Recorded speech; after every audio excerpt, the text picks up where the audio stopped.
বন্ধুরা আপনারা দেখতে পাচ্ছেন আমরা ঈদের মধ্যে পিপি মাখানো সেরে ফেলছি। তো এখন খাওয়ার সময় সবাই খাইতেছি। তো পিপি মাখানোতে আমাদের সহযোগিতা করলো উজ্জ্বল। আমার বেটা পিপে নিয়ে আসছে, যে আমাদের ছোটো ভাই রাব্বি, আর যে এরা সহযোগিতা করছে। তো আমরা প্রায় এগুলা মাথায় খেয়ে থাকি। কালকেও খাচ্ছি, কালকে স্বাদ লাগছে বলে আজকে খাচ্ছি। গতকালকে আপনারা দেখেছেন এটা পিপে মাখানো খেয়ে ভিডিও ছেড়ে দিয়েছে। তো আজকেও মাখালাম, ভাবলাম আপনার সাথে শেয়ার করি। তো কেমন লাগছে খাওয়া? কেমন লাগছে উজ্জ্বল? সেই স্বাদ। এটা কি মধু? মধু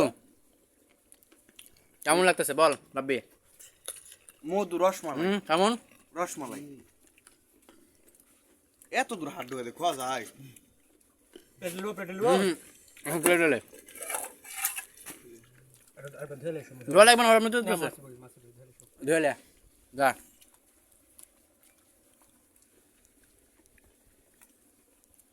কি মজার জিনিস গো।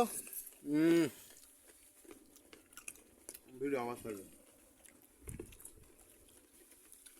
শয়তান কথা বলবে না। তোর হাত কিন্তু আমি সেটা খাবো।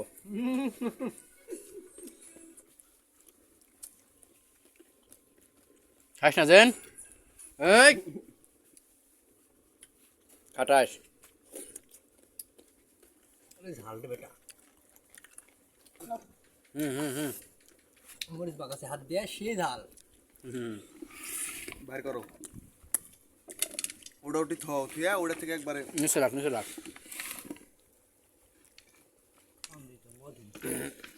বন্ধুরা আপনি দেখতে পাচ্ছেন যে কত সুন্দর হয়েছে মাখানো। খেতে অনেক স্বাদ। এই নষ্ট করিস না, খেতে অনেক স্বাদ।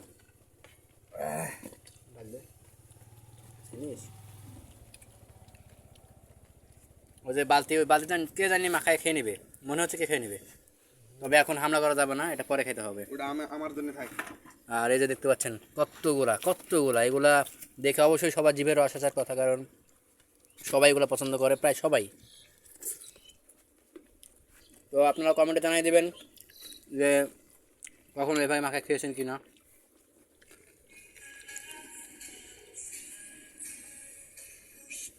কেডা রাগ দিয়ে দিল পাগলা নাকি? তবে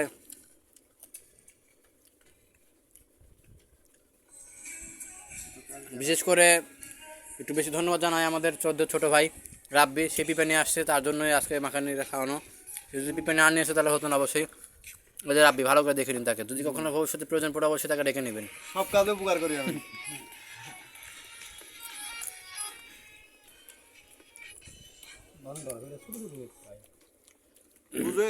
আর যে আপন, সে অনেক সুদর্শন দেখতে, তার জন্য পাত্রী লাগবে। তো অবশ্যই বন্ধুরা আপনারা ভালো থাকবেন, সুস্থ থাকবেন, আর পাশে থেকে লাইক কমেন্ট করবেন।